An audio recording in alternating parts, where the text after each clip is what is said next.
What made you realize that Michael Saylor's teachings specifically kind of needed to be compiled into one book? It's still very early in the journey for strategy. 4 years for us in the Bitcoin space probably feels like a decade.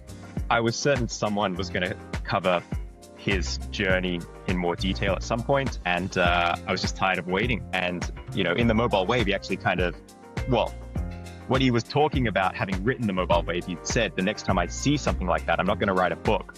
I'm just going to go and buy as much of it as I can personally and corporately as possible. And the more you understand all these different, factors at play, in my opinion, it was always going to be him. It was always going to be him that kind of pioneered this strategy and pushed it to its limit to where we are today. And, you have to remember that there are Bitcoiners everywhere, not just trying to spin up public companies or, do reverse SPACs or whatever. There are a lot of profitable private companies at all sizes, just slowly grinding away, stashing away their sats. And there's no press releases about that. They're happy to do it in silence.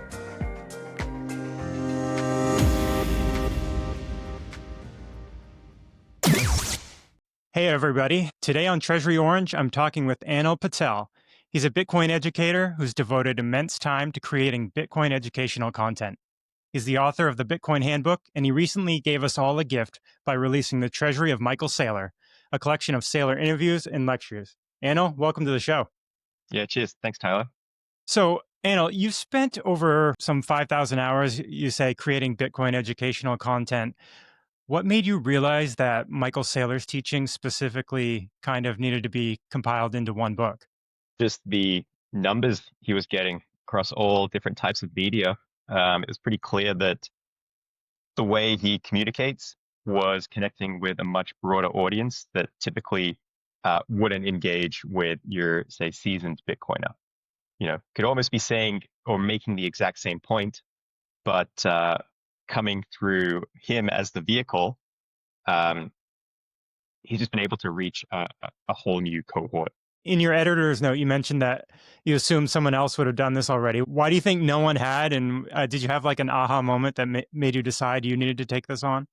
Yeah, look, it's still very early in the journey for strategy. I guess 4 years for us in the Bitcoin space probably feels like a decade. But I was certain someone was going to cover his journey in more detail at some point. And I was just tired of waiting. So, I had enough content that I'd been accumulating over the years.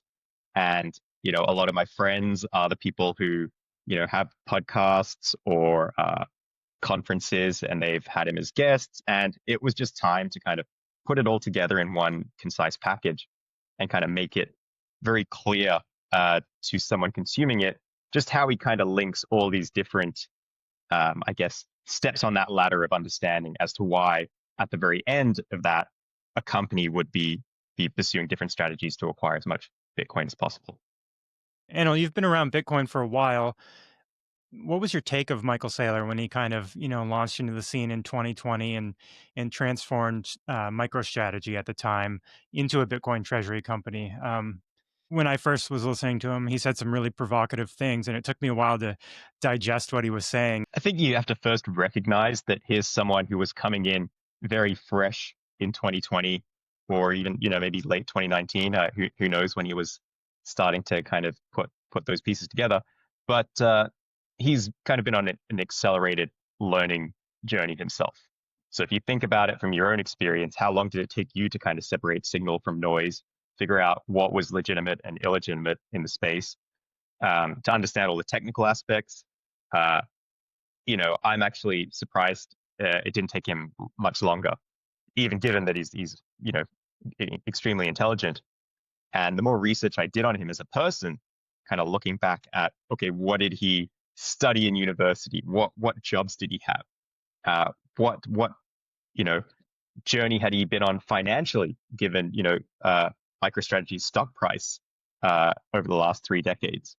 And a great insight, I think, into Michael Saylor is his book, The Mobile Wave, which he wrote in 2012.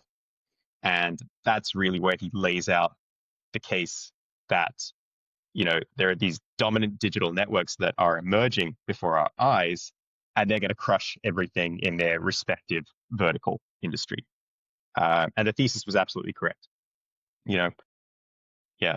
The only problem was no one read the book. Something striking about Michael Saylor, like you said, is that he's got the background in engineering. He understands finance, history, economics, energy. I'd call him probably a modern polymath. How important is that cross-disciplinary thinking, for explaining Bitcoin to the masses? It's crucial because when you're explaining Bitcoin to a specific audience, first you need to know what angle they're coming at it from. Are they looking at it, from an engineer's perspective? Are they looking at it as, from a monetary history perspective? Are they looking at it, as a new communications network? So unless you can draw on all those different angles, um, it's very difficult to have a conversation if you're trying to say explain or convince someone of why Bitcoin is important.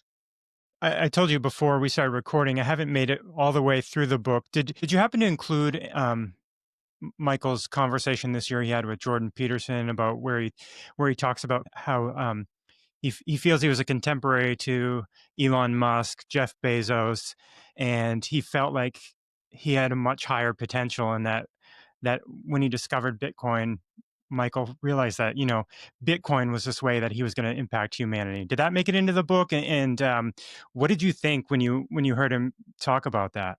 Yeah, so that particular interview is not in the book, but it's definitely, the more you study him, the more it becomes obvious that he was always going to kind of reach for the stars. If you listen to like what he advises other people to read and study, it's Vanderbilt, it's Carnegie, it's Voltaire, it's all these kind of great thinkers, engineers, builders, creators that have had profound impacts on how society coordinates, and that has led to like explosions in productivity growth. So I'm sure he was always searching for the next thing. And, in the mobile wave, he actually kind of, well, what he was talking about, having written the mobile wave, he said, the next time I see something like that, I'm not going to write a book. I'm just going to go and buy as much of it as I can personally and corporately as possible. And then I'm just going to go and like on a speaking tour essentially and, lecture everyone about it. And it's just, kind of profound that it did kind of fall into his lap. And the more you understand all these different, factors at play, in my opinion, it was always going to be him. It was always going to be him that kind of pioneered this strategy and pushed it to its limit to where we are today. Yeah, I think that's incredible. And, it's something we all could learn from. I think a lot of people, when they feel like they've missed a big idea or key concept, a lot of times they lose hope and think that was a one-off event. But Saylor was always looking for the next opportunity.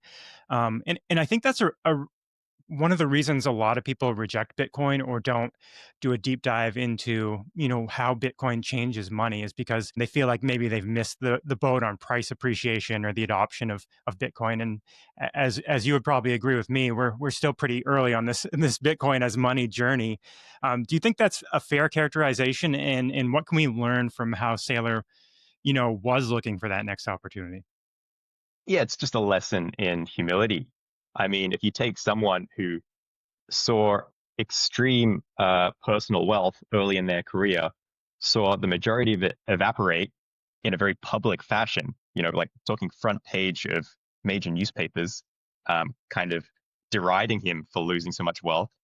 Uh, I wouldn't say it's like a chip on the shoulder, but it's something he definitely seems to wear as a badge of pride.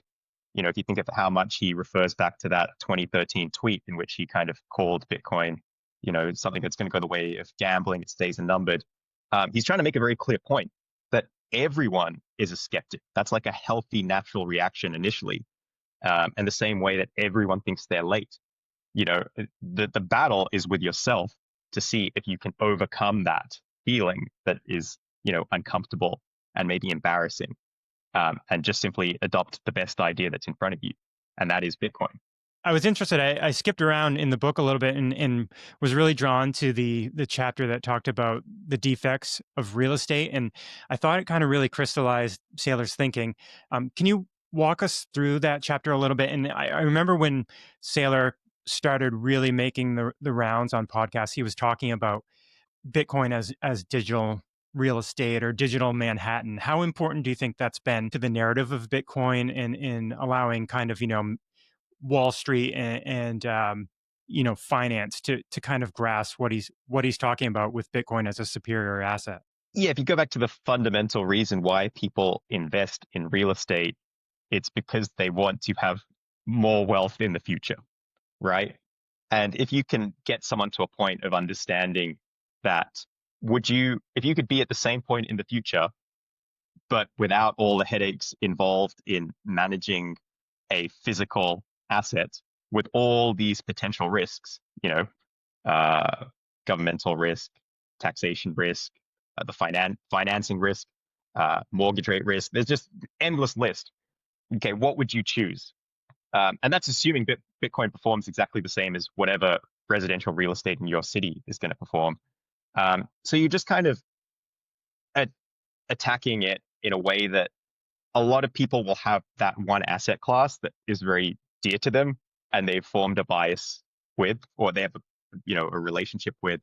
Um, and for some people, it's real estate. For some people, it's gold. For some people, it's the S&P 500. Choose your flavor of ice cream.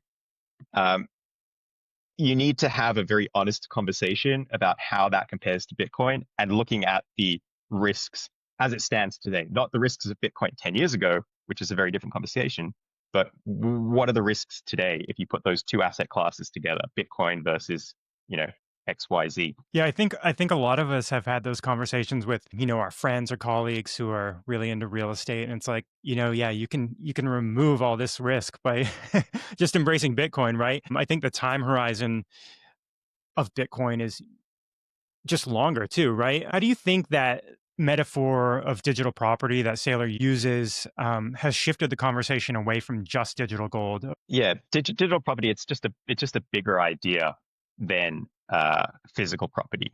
I mean, if you take whatever city you're in at the moment and you're thinking of physical property, say a piece of real estate, um, well, okay, if you're thinking about future price appreciation of that asset, um, how many potential buyers? What's the size of that pool of buyers that could potentially compete to purchase that piece of real estate off you at an inflated price in the future? Okay, now compare that with a piece of real estate that is accessible to everyone on Earth that has a, say, smartphone, and can purchase fractions of it. Which one would you want to own, or which one do you think would have a better chance of having significant price appreciation in the future? So it kind of just hits home the point that this is a global asset. There's going to be a global pool of buyers and sellers, and for that reason, it's also going to have deeper liquidity. That piece of real estate in your hometown. Could you have cash in the bank tomorrow if you needed it? Probably not. So yeah, digital property or digital capital, you're kind of talking about, okay, here's an asset class 8 billion people could potentially own today. So it's just orders of magnitude larger than the way people kind of think about, physical property in their local city today. Hmm. We had Jesse Myers on the podcast last week, and he was talking about his chart that Saylor's used in a number of his presentations that kind of catalogs global wealth, and it includes 180 some odd million dollars in equities, $315 trillion in bonds around the globe, and Saylor's really attacking, I think, both the equity side of that equation and the bond market with his preferred equity offerings, and maybe even the actual physical money component with that, with his recent product Stretch, which is trying to capture some of that money away from money markets. So this past summer, we've had a little bit of I would say choppiness and weakness in the Bitcoin Treasury market, and I think retail investors saw this transformation of global wealth happening faster than it might have otherwise. Do you think we're on the precipice of this kind of going into warp speed mode, or is this something that's going to take decades? So I would encourage everyone to go and read an essay series by Parker Lewis called Gradually Then Suddenly. I got to work with Parker and we turned it into an actual book, if you prefer books. But the whole point of the essays he wrote, um, or a handful of them, is that you can't predict when a structural shift or where you hit that exponential point in that curve. You don't know when that's going to happen, and because you don't know when it's going to happen, you must be prepared. You can't wait until after the fact. So I've never made a price prediction. I don't even like to make, timeline predictions or even given a range. But the point at which it becomes obvious that you should own Bitcoin, it will be not too late because it's never too late. The asymmetry of the opportunity will largely be gone. So I'm always happy when things are going slower than people hope, because it just gives you more time. It gives you more time to get prepared. It gives you more time to educate your loved ones, um, and the people you care about to get ahead of what might come. And if you read enough history, it's obvious where we're going in the future. Just because you don't understand the timeline on which that occurs, um, you know, I don't think that's an issue. Yeah, I think pretty much all Bitcoiners agree that, from a game theory perspective, that adoption of Bitcoin as a digital scarcity is inevitable for everybody, from individuals, households, corporations, nation states. Do you think we're past the risk of nation states squashing Bitcoin, or was that ever a risk because of the game theory at play? Yeah. I mean, that's a question for people smarter than me.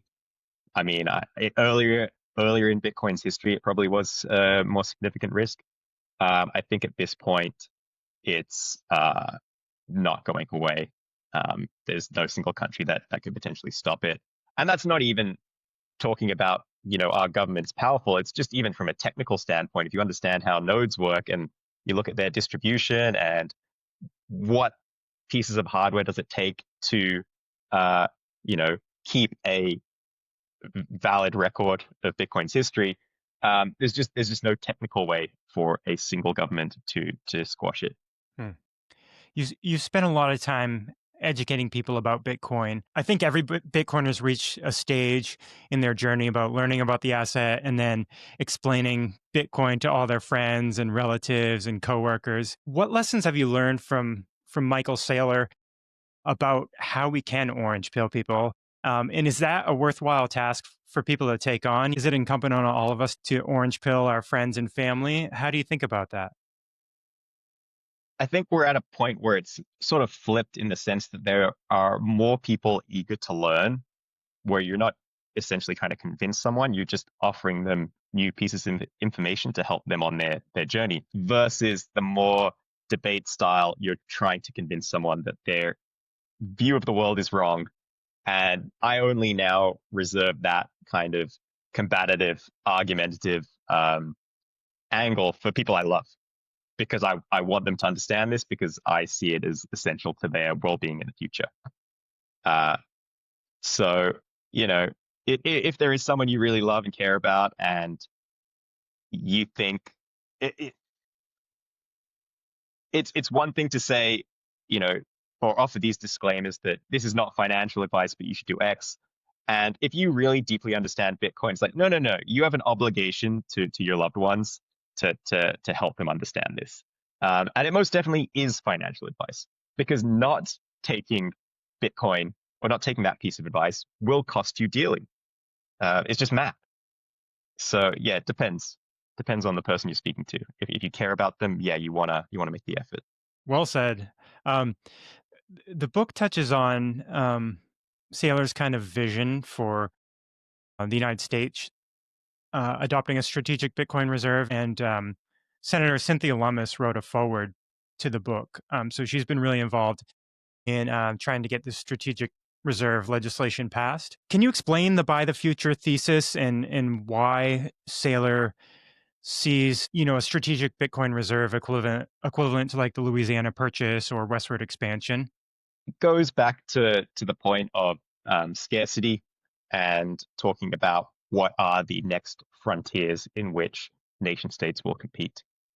And we've kind of, over the last several hundred years, covered land, sea, air, uh, maybe space is still being worked out, or airspace specifically. And the next kind of frontier is really cyberspace. Um, and a big part of, as we talked about earlier, digital global property. Well, what do you want to own in cyberspace? And in my personal opinion, and I don't think Michael Saylor would disagree, is the most important thing to own in cyberspace, other than the actual physical infrastructure uh, that's doing all these computations, is Bitcoin the asset? Because that will likely be what others will want from a game theory perspective. So the more Bitcoin you have, or the greater um, the percentage of the supply you have, just the more bargaining power you will have over other nation states, if you assume that that is going to be the vehicle for trade in the future. Do you think humanity was, primed for Bitcoin to come onto the stage in late 2008, early 2009? Was Satoshi's timing, um, dare I say, ordained? What was special about Bitcoin coming onto the scene kind of amid a time of crisis in the United States and globally? Who knows? I mean, if you look at the history of cryptography and other forms or attempts at digital cash or peer-to-peer systems of value exchange, um, that's a long, rich history going back 40, 50 years before Satoshi kind of launched Bitcoin. So who knows? Was it that uh, it was a work in progress up until that point, or was it being kind of held in a container, waiting for the perfect moment to really send a message? But again, yeah, I have no clue. It still boggles my mind every time I think about it, Anil. So I'd love to touch on your process putting together this book. So you compiled speeches, interviews, I think some tweets in there. What was the hardest part about organizing these ideas? Well, you know, uh, Michael Saylor isn't one to have a short conversation, I suppose. So I would say it's just the volume of content, really picking out the lessons that he's touched on over the years that kind of hammer home a key point about why Bitcoin is important. So there's a chapter in the book, and it's titled "Lessons from Ethereum." And I'm sure people will read it and think, "Oh, this is just crapping on Ethereum. Uh, it's just taking some cheap shots," and that kind of misses the point. The overarching reason or point I think he's trying to make is that you really have two choices when you're trying to operate a network or a system, and that is, do you have a group of people governing it, or do you uh, outsource that to something that can't be gamed, such as proof of work? So, there's a lot of different analogies and lessons that he's given over the years, and I was just kind of trying to pick out the handful that most uh, bluntly, in my opinion, kind of hammer home a key point. Because if you get that key point, well, it just makes life so much easier. Now, anything that is not, based around proof of work, you just discard. So you don't get sucked in or caught up in all the other, garbage that's out there. Yeah, I've heard you talk about, distilling some of Bitcoin's ideas down to these heuristics we can use to just discard things like a coin that might be not based on proof of work, based on proof of stake or something else. Why is that so important? And how do you think Saylor does that so well? I think he's reached a point in his career where he's been doing interviews for 35 odd years. So he is very well versed in having to make his point in a short soundbite. I also think maybe his patience has waned a bit, in that he knows what he needs to do. He knows what he wants to do. He's on a mission, and don't get in the way of that. If you disagree with him, fine, but it's not going to stop him continuing to innovate, trying to push this forward. So I just think, in this era where the world kind of operates on these short sound bites, TikTok, tweets, he's just kind of mastered that format at this point. Were there any major themes you had to leave out, Anil, that you kind of regret, or did you leave it open for maybe a sequel to this, whether it's you or someone else? Yeah, look, there was a lot of content that got cut. I probably could have put out a book almost twice as long. So about half of the content, kind of from that final stage, got cut because I wanted to make it as clear as possible and concise for the reader. That was the goal at the end. It's not, do I want to look smart? Do I want to make Michael look smart? It's like, no, is the person picking up this book going to, in the most efficient, period of time, get from A to B? So yeah, a lot was left out, but who knows? Maybe there'll be an extended version in the future. Cool. From what I've read so far, I definitely would love to read more. So the book is free to download. Why was that important to you, and to Michael? So it was following on Eric Jorgensen, if people know who he is. He put together the Almanac of Naval Ravikant, a very well-known VC, and he's built a number of companies. This book, it's not my words, right? Michael's gone out and had these conversations, amazing conversations with great content creators or at amazing conferences. And so, it just didn't feel right charging for that. So that was really a thing I pitched him early on was, okay, I'd like to make this book. Would you be okay with it? I would plan to make the digital version free for anyone to download and share as they like. So yeah, he was okay with that. And at the end of the day, in the digital age, information is going to, you know, get to where it needs to go one way or another. So if Bitcoin adoption is important to you and the biggest barrier is just education, then yeah, I want this to be read by as many people as possible. That's the goal. That's great. I love that approach. So, Anna, what's next for you, in terms of a big project? What have you got in the pipeline? What have you been working on recently? So right now, we're already working on the second edition. It's going to come out, or sorry, there's also a handful of translations in the works right now, probably about 6 or 7 languages being worked on currently. That will hopefully be out later in the year. I would like to get an audiobook for this out as well. And then after that, we shall see. Cool. I hope you read the audiobook, or if you somehow get Michael to read it, that would be really cool. But so just to kind of zoom out a little, Michael's really impacted the Bitcoin treasury space, and we've seen a lot of companies kind of spin up over this past year who are approaching Bitcoin treasuries in kind of a different way than Michael did. Taking a company like MicroStrategy, as he called it, a zombie company. There's now kind of like almost Bitcoin startups who are just attacking the dollar and attacking the capital markets. What do you think about that trend? And obviously, Michael's been influential. All these companies, I think, are derivative and downstream of his work. What do you think about the space as a whole?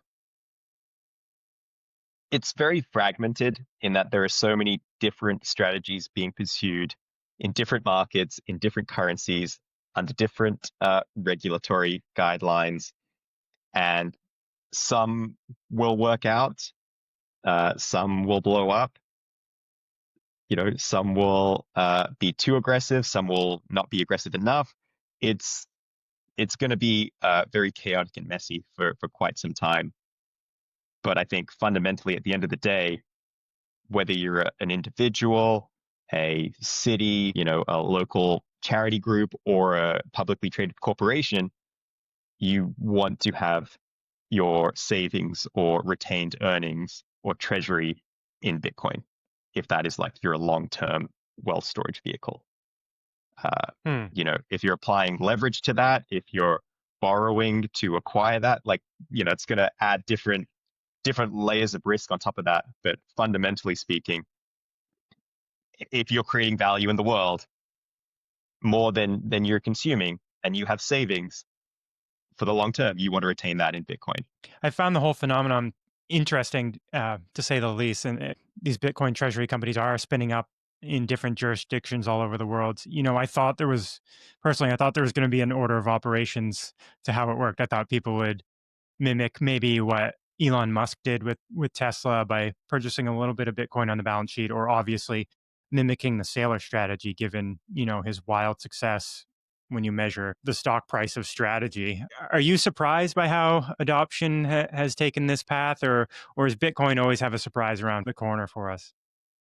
If you understand how technologies get adopted in general, and like, these kind of paradigm shift breakthrough technologies, it's very messy, and it always results in markets or opportunities or business cases that are far beyond what we can comprehend in the present.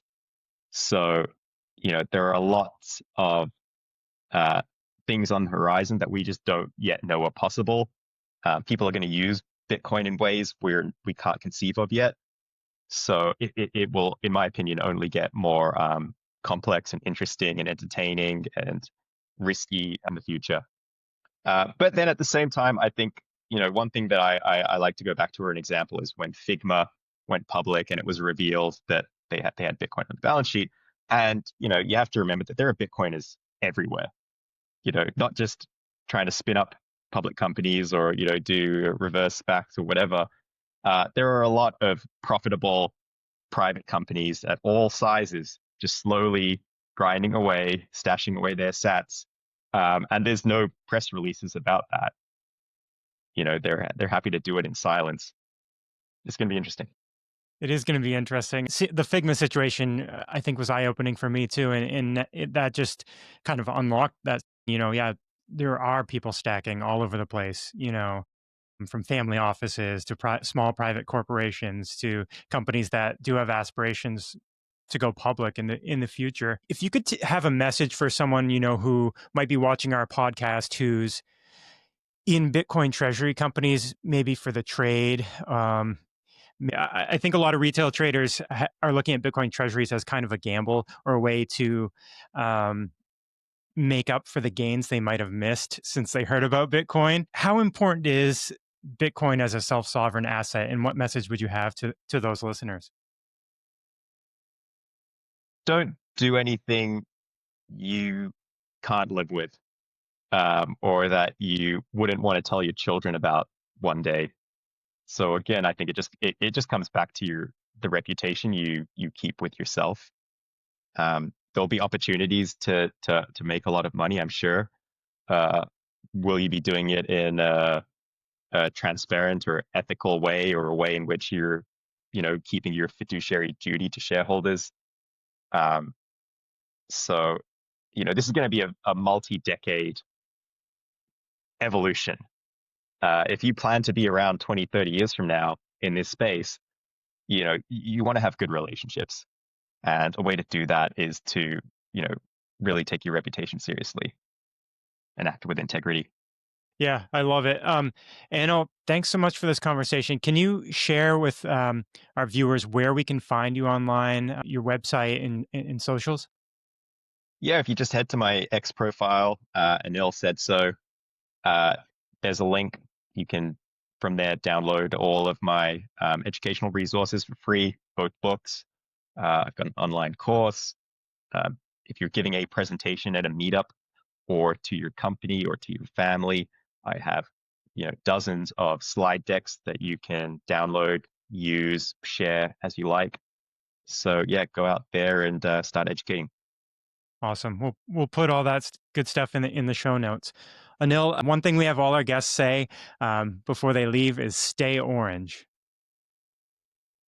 Stay orange. All right.